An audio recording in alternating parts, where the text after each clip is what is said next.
binayaran daw po yung mga congressmen para i-impeach si Sara Duterte.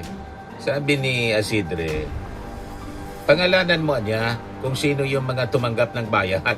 Yan sabi ni Isidre. Name names.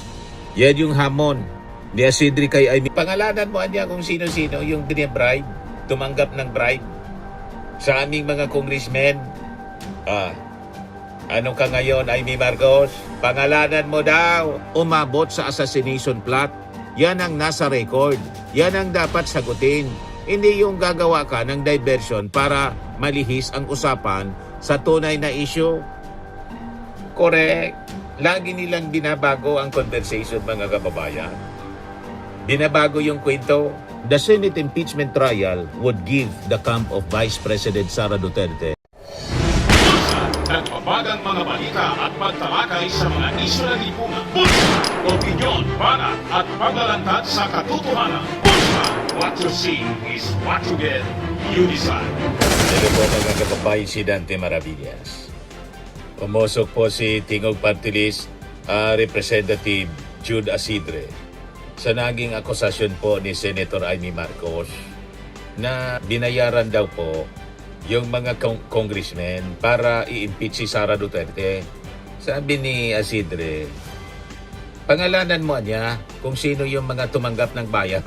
Yan sabi ni Isidre. Name names. Yan yung hamon ni Isidre kay Amy Marcos.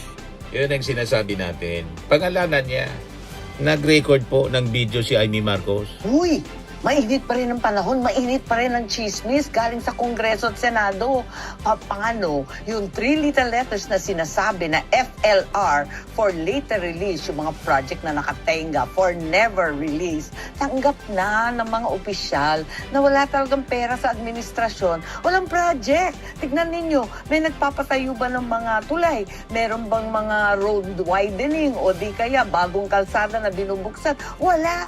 Kaya sabi na, tiisa na lang to, wala tayong magagawa. Marami pa tayong utang mula nung huling halalan. May 2 halalan pa ng barangay at barn. Tiisa na lang. Pero may bagong pananakot ngayon. 3 little letters na naman. Ang pangalan, Ombudsman. OMB. Nakakatakot dahil kakasuhan ka raw kapag hindi ka bumoto para sa impeachment ni VP Sara. Tama ba yun? Nakakatakot talaga. At hindi pa yon, maliban pa sa OMB, may DOJ pa, may NBI pa, may SEC pa, sangkatutak na kaso ang uulan sa inyo pag hindi kayo bumoto ng twin. Nakaka-nervyos talaga. Tama ba ito? Talagang may bribery na, may pananakot pa. Ano ba itong nangyayari sa bansa natin? Puro marites, mga kababayan, ang sinasabi ni Amy Marcos. Kaya inamon siya ni Jude Isidre ng Tingog Party List. Pangalanan mo niya kung sino-sino yung binibribe, tumanggap ng bribe sa aming mga congressmen. Ano ka ngayon, Amy Marcos? Pangalanan mo daw. Yan sabi ni Jude Isidre. Kung may ebidensya si Senadora Amy, ilabas niya ang resibo. Pangalanan niya ang mga tumanggap. Pangalanan niya ang mga nag-alok. At magsampa siya ng kaso. Kung wala, pigilan niya ang diversion at paninira sa buong Kamara. Ayon kay Isidre, a sitting senator niya should exercise restraint and respect. Ako equal Chamber of Congress instead of throwing out allegations unsupported by proof. Senadora siya. Dapat alam niya ang bigat ng ganitong paratang. Ang Senado at Kamara ay kapwa-sangay ng Kongreso. Ang respeto sa co-equal chamber ay hindi dapat optional, lalo na kung wala ka namang hawak na patunay. Pareho po ni Sara Duterte. Ganon din yung sinasabi ni Sara na kinakwarta daw yung impeachment laban sa kanya. Di maglabas kayo ng ebidensya ng resibo, sino yung mga binayaran na mga congressmen at sino yung nagbayad. Kasuhan ninyo, hindi yung puro kwento. Puro kayo propaganda. Sabi po ni Isidre, yung attempt to shift the public conversation toward alleged payoff stories only distract from the substantive allegations already on record. Hindi pwedeng magagis ka ng 5 million pesos, 3 million kada buwan, at 150 million na projects tapos bala na ang publiko sa chismis. Hindi chismis ang batayan ng boto sa impeachment, ebidensya. Ang dapat na niya na pag-usapan ngayon ang 612.5 million na confidential funds, 6.77 billion na money trail, cash envelope sa DepEd, ang mga bantang umabot sa assassination plot, yan ang nasa record. Yan ang dapat sagutin. Hindi yung gagawa ka ng diversion para malihis ang usapan sa tunay na issue. Correct. Lagi nilang binabago ang conversation, mga kababayan. Binabago yung kwento. Tama po? Malinaw na distraction, malinaw na diversion. Sabi ni Isidre, ang totoo niya, hindi pera ang nagpapalaki ng bilang ng sumusuporta. Ang suporta sa impeachment ay resulta ng hearing after hearing, document after document, record after record na masusing siniyasat ng mga members ng Kamara. Habang lumilinaw ang ebidensya, mas dumarami ang kumbinsido. Sinisiraan nila lagi yung Congress para hindi mapanagot si Sara Duterte na ayaw man humarap sa investigasyon. Sabi po ni Isidre, kung gusto nilang kontrahin ang boto, kontrahin nila ang ebidensya. Huwag silang gumawa ng diversionary fairy tale tungkol sa buyout dahil wala silang masasagot sa articles 1 to 4. Maglabas ng prueba or stop the diversion. Ganon lang kasimple. Dahil kung wala kang may pakitang ebidensya, hindi expose ang tawag dyan. Paninira ang tawag dyan. Kung may ebidensya, ilabas. Kung may kaso, isampa. Pero kung puro diversion at paratang lang para ilihis ang usapan, hindi kami uurong. Ang Kamara ay boboto batay sa record. Hindi sa chismis, sabi po ni Isidre. So yan ang hamon ngayon ni Isidre, mga kababayan, kay Amy Marcos. Pangalanan mo, sino yung mga tumanggap ng suhol, ng bribe, sino sa mga congressmen at sino yung nanuhol, kasuhan mo. Hindi yung puro video yung pinoproduce ninyo na parang yung video sa Pulburon at video ng PGMM. Hindi man nilabas. Yan pala yung intention, mangikil laban kay Martin Romualdez. Ayan, nasilo, natimbog, mga kababayan, sa entrapment. Yung gawain ng kampo ninyo, yun ang inaakusan ninyo sa Congress. Walang ganun po sa Congress. Indabag na kasi po ang around 215 lawmakers, sabi po ni Deputy Speaker Benitez, na aabot po sa 215 na mga congressmen ang boboto pabor sa pagpadala ng impeachment case sa Senado laban kay Sara Duterte. So, more than the required 106.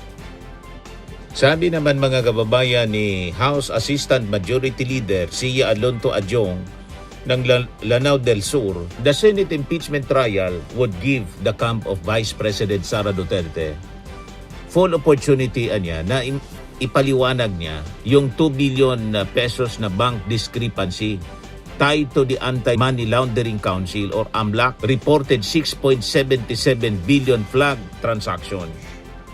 Yan po yung totoong issue, yung nasilip ng AMLAC. Doon dapat natin i-focus yung conversation. Hindi yung kung ano-anong mga akusasyon na baseless. Ipaliwanag ni Sara Duterte, Amy, ipaliwanag ng best friend mo, bakit may nasilip na 6.77 billion yung AMLAC sa kanyang bank account. At kung hindi totoo, at sabi may bank glitch, dibuksan yung bank accounts, pumirma sila ng waiver. Ganon lang kasimple yun. Pag napatunayan na talagang 2 million lang, hindi 2 billion, bank glitch daw. Sabi ng mga analyst po, malaboan niya na yung bank glitch nangyari for 2 decades. O diba? At saka, yung paliwanag ng abogado ni Manscarpio po, puro lang kwento, demo, sample ng bank accounts, ng entries. Bakit hindi ninyo i-present yung actual bank accounts para makita agad at makumbinsi yung publiko? Makita agad kung totoong bang glitch, hindi yung demo-demo, sample, 100 aja yung pumasok, kinobra yung 50 pesos, naggumawa ng presentation po, sample. Pwede naman gawin ninyo yung actual bank accounts para yun ang talagang credible. Pero kung mag-explain lang kayo ng sample transaction, sino man maniwala niyan? At ginagawa ninyo sa press conference, hindi man sa Congress. Sa Congress, hindi yun acceptable. Ang iingin talaga sa inyo, yung mismong bank accounts. Ipakita ninyo kung saan nangyari yung glitch. Siguradong may record yan doon. Recorded siya yung glitch. Kung totoong may glitch. Kaya lang, malamang sa malamang, kwento lang ninyo. Palusot. Ngayon, going back kay Congressman Asidre, sabi po ni Congressman Asidre, tama niya yung posisyon ni Kidapawan Bishop Jose Coli Bagaforo. Nasabi po ni Bishop Bagaforo, yung impeachment proceeding against Sara Duterte are not persecution but part of a constitutional and democratic process, saying that the case should now be viewed not only as a legal obligation anya, but also as a healing process for a country weighed down by public distrust and political division. Sabi ni Asidre, tama si Bishop Bagaforo, in a democracy, transparency is not a weakness. Accountability is not political harassment. Justice is not destabilization. Ang impeachment process po, actually, proseso ng paghilom, proseso ng paghanap ng sagot, ng liwanag, sabi po ni Asidre. Kung may sugat na niya sa tiwala ng tao, doon iyon nagsimula. Pera ng bayan ang pinag-uusapan dito. Kapag may tanong sa confidential funds at hindi masagot ng diretso, lalong lumalala ang sugat ng publiko. Hindi nakakagaling ang pag-iwas, hindi nakakagaling ang pagkawala sa hearing. Habang dumadami ang tanong, lalong lumalalim ang sugat kapag walang humaharap at walang nagpapaliwanag. Hindi nag-iilom ang bayan kung may bilyon-bilyong galaw ng pera, tapos ang sagot ay katahimikan o technicality. Tapos ang pagsagot laging sa press release at press conference kung saan hindi under oath ang mga nagsasalita. Kailangan ng taong bayan ng malinaw na paliwanag, hindi malabong depensa. Kapag malinis ang konsensya mo, hindi mo katatakutan ng proseso. Ang matatakot lang sa masusing investigasyon ay yung may ayaw ipakita sa liwanag. Ang impeachment ay hindi pandurog ng bansa. Ito ang paraan para tahiin muli ang punit na tiwala ng publiko. Proseso ito ng paghilom, ng sugat na dulot ng duda, pagkalito at pagkati-ati ng ating bansa, sabi ni Asidre. Kung gusto nating maghilom bilang bansa, huwag nating pigilan ang proseso. Hayaan nating umusad ang katotohanan. Doon lang babalik ang tiwala, doon lang liliwanag ang pananagbutan. Ayaw kasi nila ng liwanag, gusto nila sa dilim. Pati nga yung damit mga kababayan ni Amy Marcos saka ni Sara Duterte, itim, proud sila sa kadiliman. Ayan man lang po, mga kababayan, yung ating short video. Ako po si Dante Maravillas. Bye-bye po. God bless. Swimming and lifting cream, pinapahid po sa mga pulses in affected area. Mainam po sa paninigas ng mga kaso-kasuan. Ito naman po, Automax Radiant Serum. Sa mukha naman yung application. Anti-aging po siya. You will look 10 years younger than your age. Sa mga cancer patients naman po, baka lang gusto ninyo itong itry. Neng siya red mixed fruit drink. Hindi mo po siya gamot, food supplement siya. Kaya lang, gawa siya mga kababayan sa goji berry. Yung goji berry, may anti-cancer properties. O ngayon, yung mga inquiries ninyo, dumiritso na lang kayo sa aming messenger sa Facebook para masagot namin agad. Ayos pa? Ayos na ayos niya, Mr. Maravilla. Sa mga naghanap po ng malinis and spacious fitness gym, pumunta lang po kayo sa aming Colossal Fitness Gym. May Grab car rental din po kami. But anyway, ito po pala yung aming bagong product na binibenta online. I am worldwide amazing pure organic barley powdered drink mix from Australia. Negosyo to ng aking anak na architect entrepreneur Riz Maravillas. Ayan po. Kontakin na lang po ninyo siya, Riz Maravillas on Facebook. Ang mga health benefits niya: boost immunity, improves digestion, enhance energy levels, packed with antioxidants, prevent cancer.